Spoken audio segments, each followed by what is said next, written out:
ত্রয়োদশ জাতীয় সংসদ নির্বাচনে বিপুল ভোটে জয়লাভ করে সরকার গঠন করতে যাচ্ছেন বিএনপি চেয়ারম্যান তারেক রহমান। প্রথমবার সংসদ সদস্য হিসেবে নির্বাচিত হয়ে প্রথমবারেই তিনি প্রধানমন্ত্রী হচ্ছেন, যা বাংলাদেশের রাজনৈতিক ইতিহাসে নজিরবিহীন ঘটনা।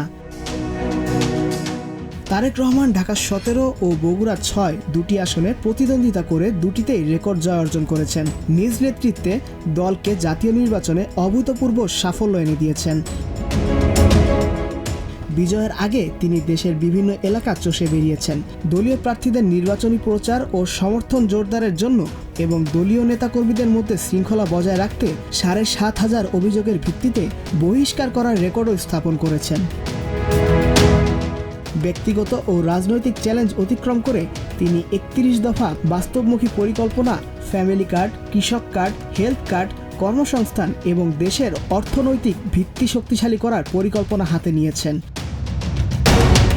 তারেক রহমানের নেতৃত্বে বিএনপি প্রথমবারেই নির্বাচনে ভূমিধস জয় এনে সরকার গঠনে এক অনন্য রেকর্ড স্থাপন করেছে। মোহাম্মদ সেজান, প্রজন্ম 24।